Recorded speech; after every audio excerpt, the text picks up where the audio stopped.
那我觉得说，其实云林这么好的稻米，我们从基础，从育苗，然后从田间管理，那包括我们的有效的施肥，然后我们怎么将它加工成最优质产品，其实这是一个很重要的过程。那我想斗南镇农会会积极肩负这一个重责大任。以及我们月光米要出口去澳洲的这个墨尔本还有雪梨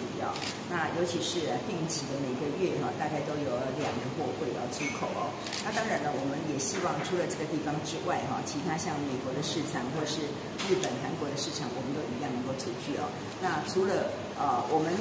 把国内的这个农产品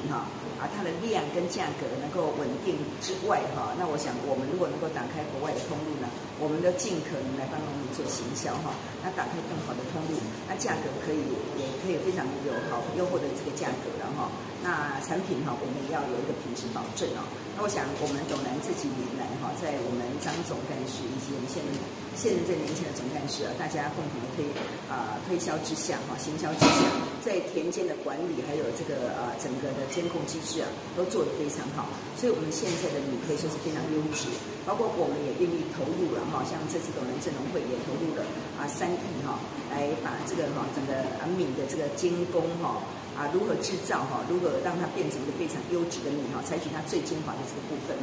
无论是做成好米，那也有提供给这个酿酒我想这个都是我们提升米本身的这个价值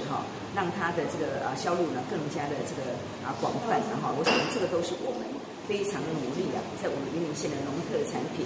来加工加值，那把云林良品推销给全世界的这个乡亲来了解来认识。长官呢要来协助，那我才有办法。尤其是在我们的早期就一直在做生产履历，尤其我们是小农，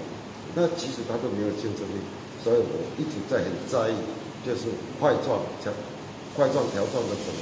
是中微体系的概念。那这样呢才有办法做计划性的生产。如果有计划性的生产，才不会产销失误。尤其在县长的命令之下，那我们一直在做。现在澳洲、英国还有德国，其实还有美国已经也在出货了，所以在谈的部分也是很多，尤其是我们的大陆，我们也一直在努力，因为我们不是以大陆市场为主，是以全球布局的目的，那是。